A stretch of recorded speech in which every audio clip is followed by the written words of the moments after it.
Yo, BQuanchi here, back at again doing another tier maker list video.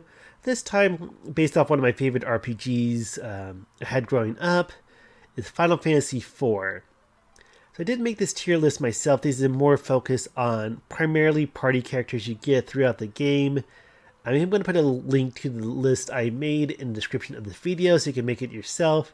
I feel like sometimes with tier maker it's kind of hit or miss when you want to make a video on a tier list on a certain subject. So put this together, I would have to say Final Fantasy IV. In the US, it was Final Fantasy II for the SNES.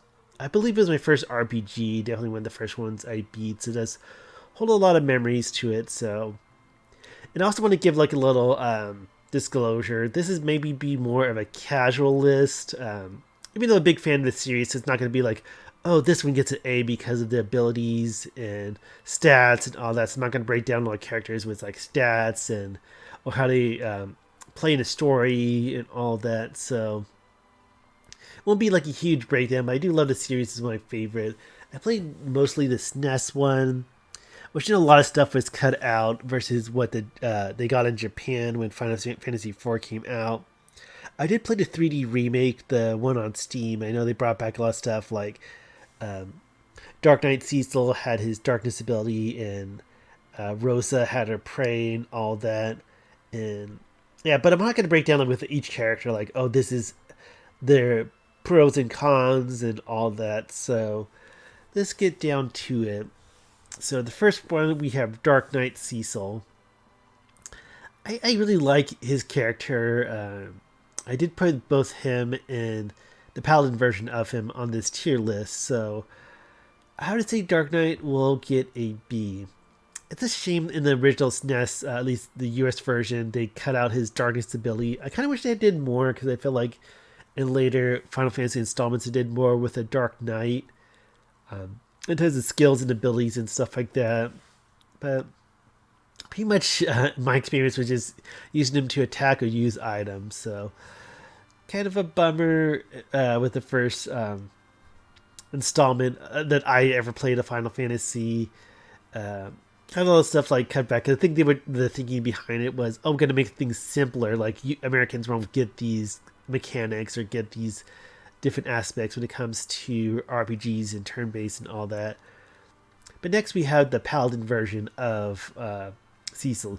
Definitely gets an A. I always thought that was one of the coolest moments in the game, that your main character, because a lot of times, like, even though the character has a name, they have their own backstory and all that, sometimes it feels like a self-insert. And having that moment like, oh, this character changed. Like, what, he reset back to level 1, but then he's like leveling up like crazy and getting good stats, and then now he can use magic abilities and stuff like that. I even like his story. I might sprinkle in some spoilers in the video about it, so it's a slight little spoiler warning, even though this game has been out for a long time. I haven't played the recent Pixel remaster, so I wonder if that's really worth playing. I'm kind of curious because it got a little nostalgic, and I think it might lean towards that versus playing like a version of SNES. I think, did they make this one for Game Boy Advance? I know some of the Final Fantasy like 5 and 6. I think 4 is part of that too, and then they got the sweet 3D remake. So, and then there's also the what you want to call it, the sequel, the After Years. I actually played the Wii version of it. I bought all the episodes for Wii. I know that was first on mobile. I'm not sure if they did like the whole series besides the 3D version on Steam, which is kind of mixed. It's kind of like just recycled Final Fantasy IV. But moving on, we have Kane, my first Dragoon. I'll give him an A as well. I really like him. I don't use his jump ability that much because I feel like maybe with the first earlier Final Fantasy games, but for like they had like the jobs kind of like each character had a good role. But I pretty much use him for attacking, but sometimes his jump was used for another some boss fights where that was required, or else like that was very needed for the boss fight. I think a very cool thing. I kind of wish After Years were a bit better because it did a lot of interesting things. Like you can get to a point they can choose your party, but they had a story beat that Kane goes to Mount Ordeals just like Cecil. I hope I'm saying that right. I think it's Mount Ordeals. Hopefully I'm not like misquoting that and all that. But he becomes a holy dragoon, which is pretty cool because he can start using white magic as well. And then next we have Radia, the summoner. And I thought this is lots of cool story beats in the game. This is the adult version. I could have put the child version of her on this ranking, but I feel like I would have ranked that low because the story the child version doesn't learn much black magic or summon. So this is like the definitive Radia. So I think if I would have had the child version, I would have ranked it low. But I'm gonna give her an A.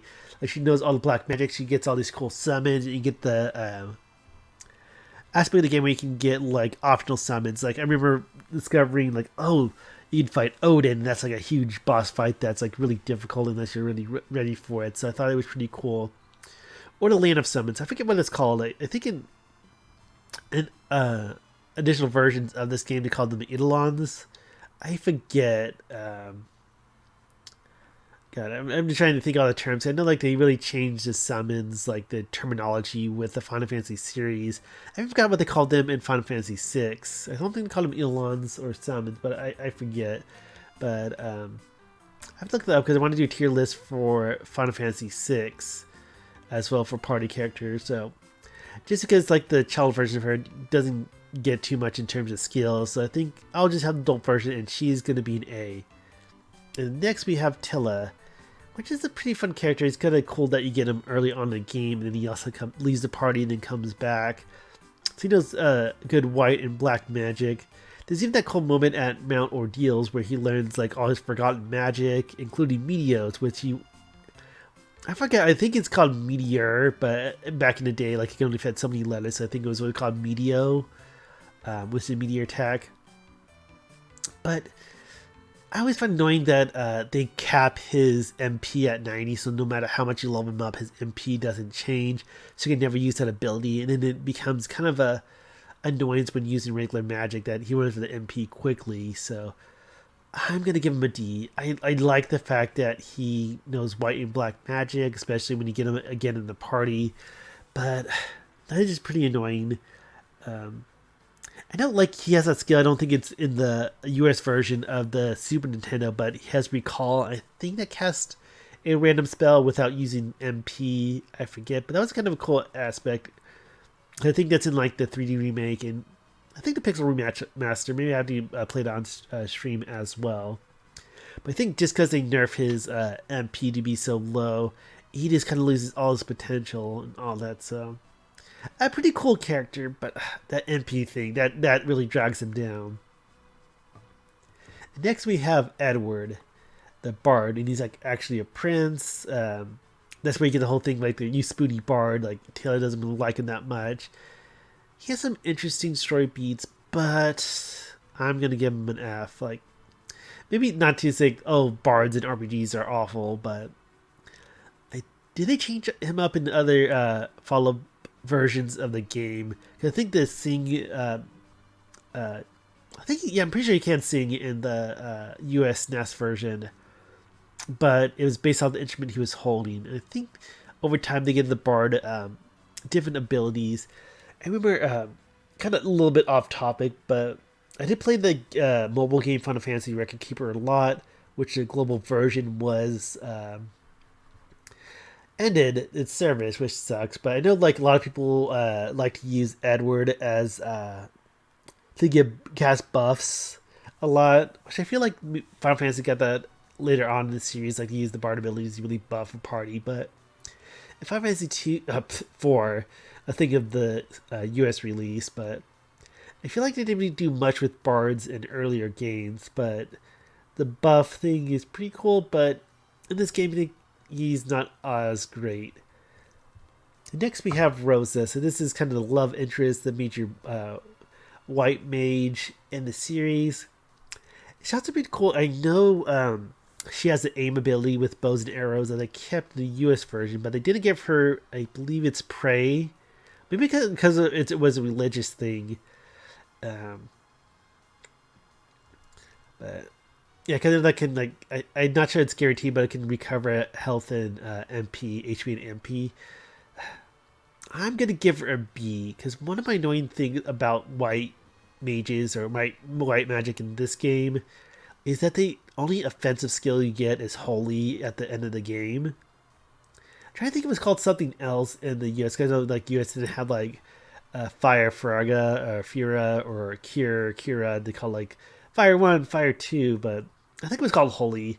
But I know like in Final Fantasy 1, in the earlier games, they had like Dia. Um, I'm not sure like how many levels, but he used to have like lower level white offensive spells.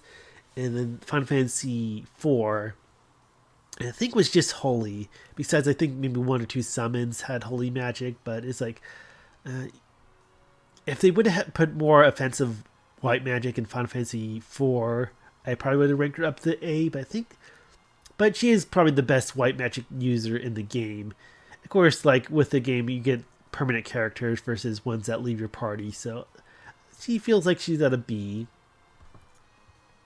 Then we have Yang. He's kind of cool. I like how they kind of introduce like his kick mechanic that he can attack a group versus just one, and then he has his two claws, which it kind of neat that you can add elements like you can have fire, thunder, or charm, or poison. But I'm gonna give him a C. Interesting character. I feel like other monk characters in the series, or like the monk jobs in like Final Fantasy V, you can do a lot more with them. He's neat, some interesting story beats, but I will give him a C. Next we have Porum, and also Palom, the twins of Mystia. Is it Mystia?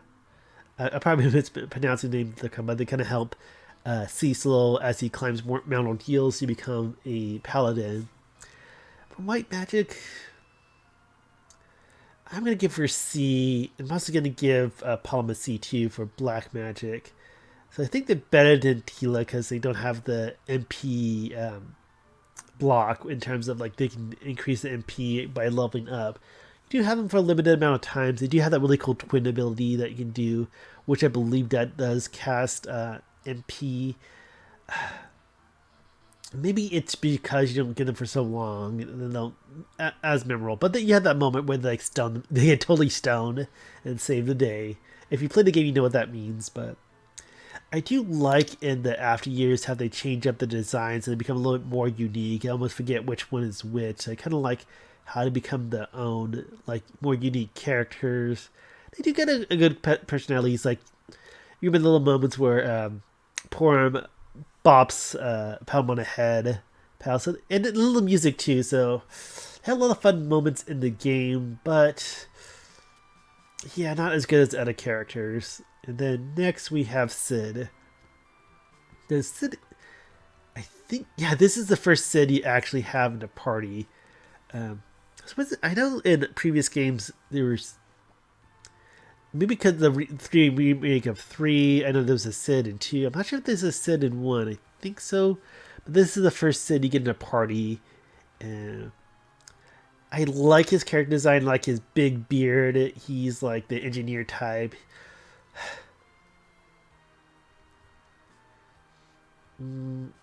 I lean towards D because he pretty much just using to attack. He does have the peep ability to get stats from enemies, like their life and weaknesses. I would say just because I really like his character design, I'm gonna put him as a C.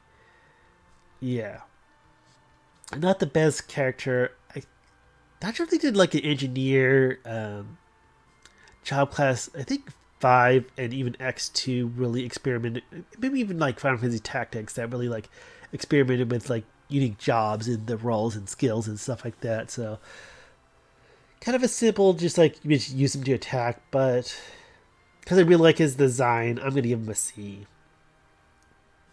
Next we have the Edge Lord. We have Edge, the ninja. And he's like the last character you get in the game that stays with the party. I'm gonna give him an A. I like him a lot. He also, I think they didn't really change him too much in the US versions of the SNES, the Super Nintendo, because he can throw items. He has his ninja skills, the magic. I think most of them are like group skills. Um, yeah, so I think they make him very unique. He dual wields, but I'm not sure how much that helps his stats. Versus like Cecil and Kane have their shields and main weapon mostly.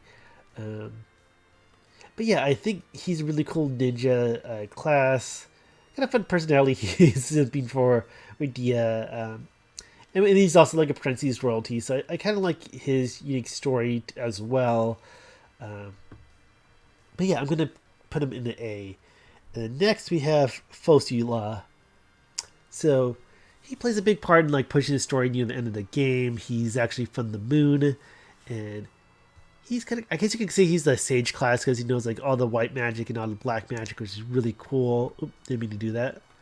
And yeah, because he's like short lived, I see some really cool artwork, like some of the concept art or whatever you can see on the wiki, the fan wiki.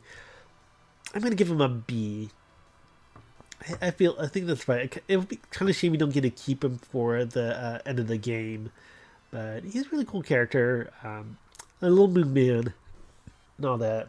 And last, this is kind of a cheat. I didn't want to put him on the tier list. We have Golbez because he's actually not in the party.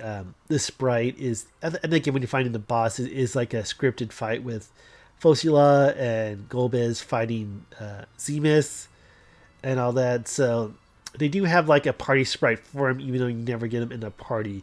Although he does become a party member in Final Fantasy after years, so maybe that's kind of cheating a bit. So, but I would have to say he's actually one of my favorite antagonists, one of my favorite villains of the Final Fantasy series. I haven't beat 5, so I haven't played through it, but I like it more than Kefka, I like it more than the Emperor. Yeah, I'm trying to think of any other Final Fantasy, because besides that, there's not like two big ones. Kind of like Final Fantasy X is like Sin. Final Fantasy 9 was confusing, and so is 8 with all the different sorcerers. Sephiroth is cool, but I even say I like Golbez more than Sephiroth, so just because he's probably one of my favorite villains of the series, I'll put him as an A. That would do it for my tier list. Again, this is kind of more casual, just kind of poking favorites. Let me know in the comment below what you think. Again, I'll have a link to this tier maker in the description if you just want to make it. Post it, share it online. But yeah, this feels right to me in terms of the characters having this game. So I don't think it was maybe too harsh, but that'll do it. So thanks so much for watching. Again, the best way to support me and the channel is to like, comment, and subscribe. YouTube, Twitter, Twitch are the main ones. There's always descriptions in the videos or about on the channel and all that. Let me know what else I should make tier list videos on, either video game related or otherwise. I've been willing to make my own list like this one. But yeah, that will do it for today. So y'all take care and have a good rest of your day. Bye.